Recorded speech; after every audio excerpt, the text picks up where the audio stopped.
Assalamualaikum warahmatullahi wabarakatuh.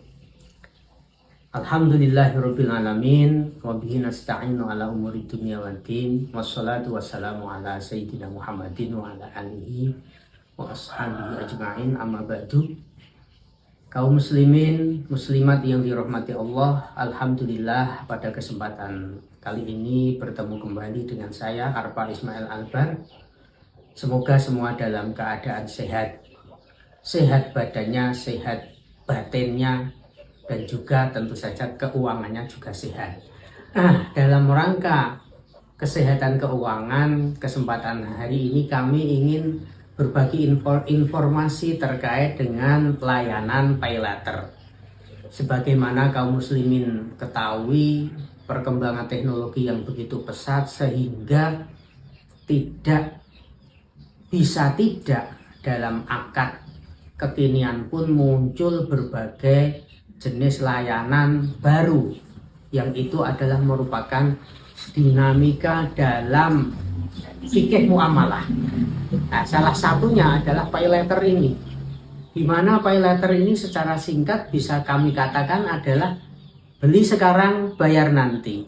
Nah, dengan penjelasan yang lebih panjang, tentu saja layanan paylater adalah sebuah layanan yang memungkinkan seorang pembeli atau konsumen mendapatkan barang atau jasa yang diinginkan dengan pembayaran yang di waktu nanti. Dan bisa pembayaran tersebut bisa dengan kontan ataupun bisa dengan sistem cicil. Nah, ini tentu saja secara psikologis memudahkan seseorang itu memiliki barang walaupun sebenarnya dana belum dimiliki. Bagaimana kalau kita yang gila akan penampilan, gila akan mengupdate dirinya terus, mungkin ini salah satu solusi. Tapi tentu saja juga mengandung bahaya yang tidak ringan, tidak sepele. Karena dengan paylater ini seseorang bisa memiliki, misalnya dia merasa harus, gadget atau handphone saya sudah harus ganti, tanpa memiliki uang sejumlah untuk membayar harga handphone yang dikehendaki, bisa membeli dengan nanti dibayarkan tempo. Tapi tentu saja yang kita bahas lebih detail atau lebih mendalam bukan masalah transaksi tersebut, tapi lebih ke hukum dalam fikih muamalah. Tentu saja landasan dari akad atau layanan paylater ini tidak lain adalah hutang piutang atau qard, dan juga tentang pembelian dengan cara kredit. Nah, ini sebenarnya juga sudah banyak terjadi di masyarakat kita. Tentu saja khusus untuk paylater ini basisnya juga basis teknologi digital, sehingga sangat dimudahkan seseorang yang memang sudah pengguna transaksi digital, sangat dimudahkan. Oke, perlu kami sampaikan bahwa cukup jelas dalam Al-Baqarah, surat Al-Baqarah ayat yang ke-275, di situ sudah disebutkan keharaman tentang riba. Artinya akad paylater, layanan paylater ini juga harus memperhatikan tersebut, sehingga bisa kami sampaikan 3 hal pokok. Pertama, paylater yang di dalamnya mengandung riba jelas hukumnya haram.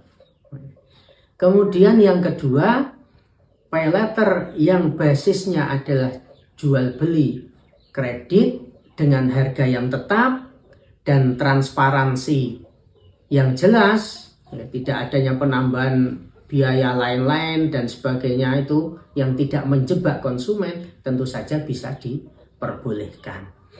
Intinya tetap berpedoman pada hukum syariah.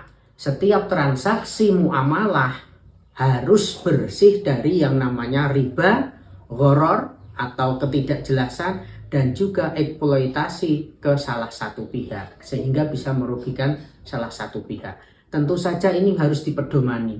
Kalau apapun itu nama penggunanya itu menggunakan apakah aplikasi Lazada atau yang lain ya, asal itu melibatkan pay letter, kemudian di situ terkandung riba atau gharar, ketidakjelasan, ada unsur penipuan, kemudian ada hal yang merugikan salah satu pihak, tentu harus kita hindari. Itu secara hukum harus kita perhatikan. Oleh karena itu tentu saja memang perkembangan teknologi yang mencakup perkembangan dalam berbagai transaksi secara digital ini tidak bisa kita hindari. Tapi sebagai seorang muslim kita tetap harus memilah dan memilih mana transaksi yang sesuai syariat. Tentu saja kita tetap mengedepankan hal tersebut. Dan sebenarnya memang perlu kami ingatkan, dari pay letter ini seperti tadi awal sudah saya sebut secara ringkas, beli sekarang bayar nanti itu sangat bisa menggoda kepada kita. Kita pengennya cepet sing penting lek untuk barang sing tak karepke. Akhirnya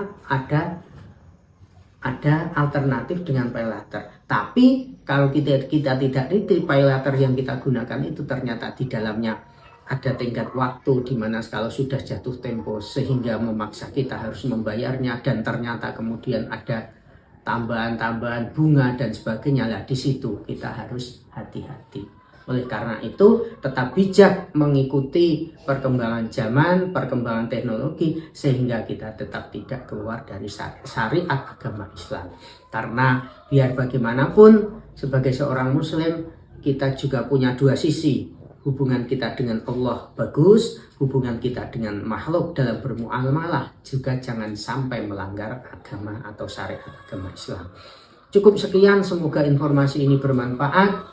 Dari kami, Arpa Ismail Albar, mohon maaf yang sebesar-besarnya, dan semoga kita dihindarkan dari transaksi-transaksi yang menjebak, yang tidak sesuai dengan syariat agama Islam. Walhamdulillahirrabbilalamin. Assalamualaikum warahmatullahi wabarakatuh.